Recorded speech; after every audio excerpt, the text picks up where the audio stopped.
you might be kind of mad where some of these movies and some of these shows are placed, but please don't smack me. What is up, Film Geeks? My name is Trevor, and welcome to my channel. Moon Knight comes out on Wednesday, making it the next edition inside the Phase 4 of the MCU, and there are 9 projects in Phase 4 of the MCU, so we're going to rank all 9 of those projects from my least favorite to my favorite. Definitely going to be some hot takes in here. Let me know your ranking down below in the comment section, and before we get into my ranking, hit that thumbs up button for me and subscribe button for me. And how excited are you for Moon Knight? We're going to have spoiler review on the channel every single week for it. I'm very excited to get into that show. Heard lots of good things, and heard some not so good things. We're going to get into Moon Knight here in a couple of days, but right now we're ranking Phase 4 of the MCU, all 9 projects, movies, and shows. Let's do this. Right at number 9, and in last place is going to be Loki. I just never got invested in the show the way I wanted to, or the way anyone else really did. I found it extremely boring, and to be quite honest, this is the one MCU show that I actually have not finished, so by default, it gets put right here. I know everyone says the ending's crazy, or the ending, oh my gosh, Jonathan Majors comes in, it's absolutely insane, but not for me. Not a big fan of Loki, and I don't know if I ever will finish it, so by default, it's at number 9.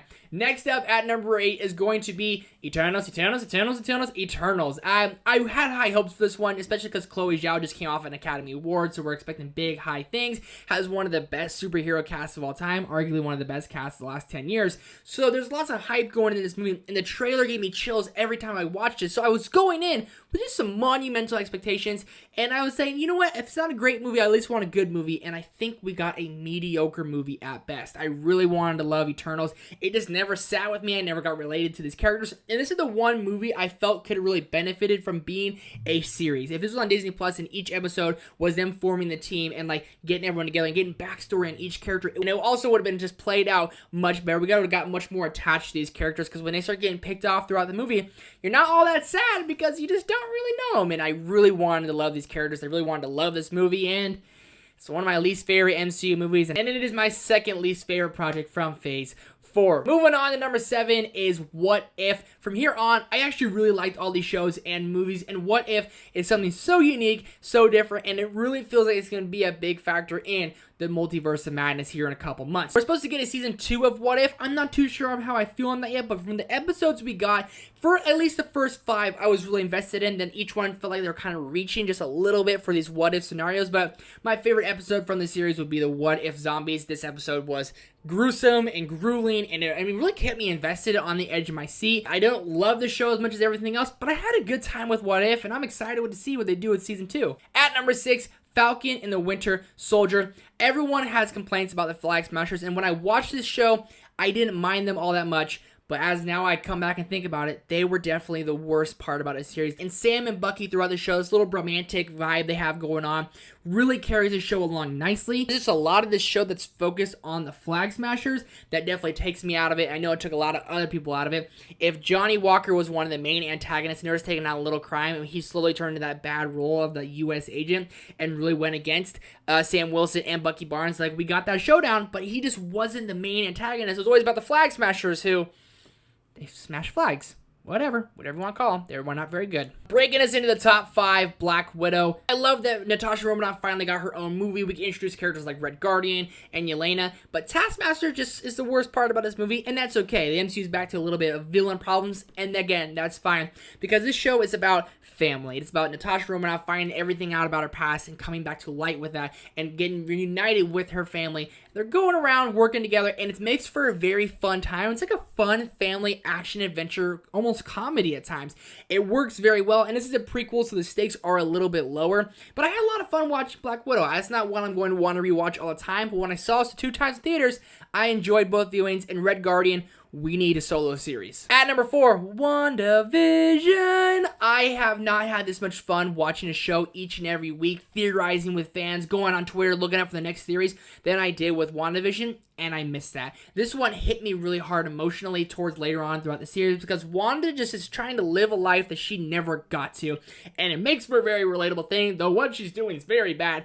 But the first 3 episodes are kind of setting up some big little mystery things throughout the rest of the series that maybe kind of fall flat later on.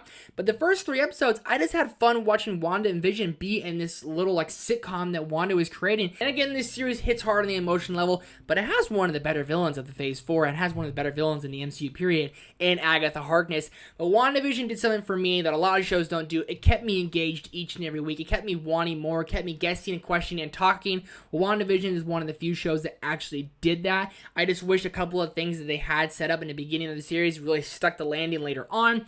Not all of them did, especially the Ralph Bohner thing. And there are a couple other things in there I felt just fell flat towards the end of the series. I really love WandaVision. There's a couple things I wanted to love a little bit more that would have made this a little bit higher on this list. Next up at number 3 is going to be Hawkeye, another fun show that to me stuck the landing. And the main reason this one is so high is because Kate Bishop, Haley Steinfeld is the perfect addition into the MCU. And this show is just fun. I had so much fun while watching it. We get introduced to awesome characters. And Kingpin, the big bad Kingpin, comes on, who's this big, bad, awesome dude. And I'm excited to see what they do with that. And I hope we get a Hawkeye season 2. I believe we are. The relationship between Clinton Barton and Kate Bishop is what really carries us along nicely. Yelena comes in. But the episode between Kate and Yelena is my favorite. Their interaction is so good. And I'm talking about macaroni and cheese because it's so good. And I love this show. I have so much fun watching it. And this is one of the shows I can see myself going back to rewatch very, very soon.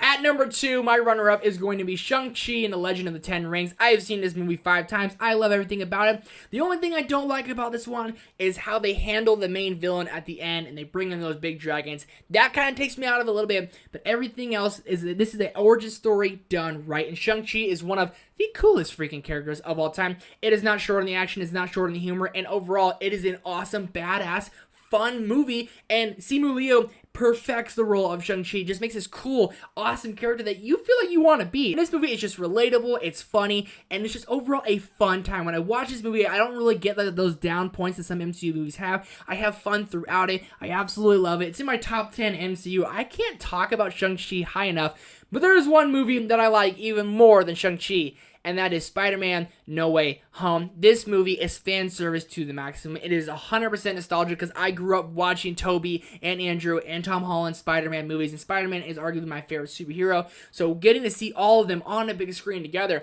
makes my heart so happy, makes me smile so big, and everything about this movie hits hard. There are a couple moments in between the Doctor Strange fight to when Tobey and Andrew come that are just a little bit too slow at times, but from everything else, I absolutely love it. Getting introduced to Daredevil, just slightly a little tease in there, and then Peter Parker casting a spell, which is again going to affect in Multiverse of Madness, messes everything up. But this movie hits on those emotions. I mean, there's so many times I feel myself getting teary-eyed. I feel myself getting chills. It made me want just to run through a brick wall. I never screamed, almost cried, and laughed throughout a movie as much as I did with Spider-Man No Way Home. It is my top 20 favorite of all time. I can't talk highly enough about Spider-Man No Way Home. It is my favorite project for MCU Phase 4 so far, and I don't think anything's going to top it anytime soon. Let me know your ranking down below in the comment section. Thank you guys so much for watching. Hit that thumbs up button for me. Hit that subscribe button for me. Lots more content coming this week, and Moon Knight reviews coming every Wednesday. I'm excited for all of it. Thank you guys so much for watching. I'll see you in the next one.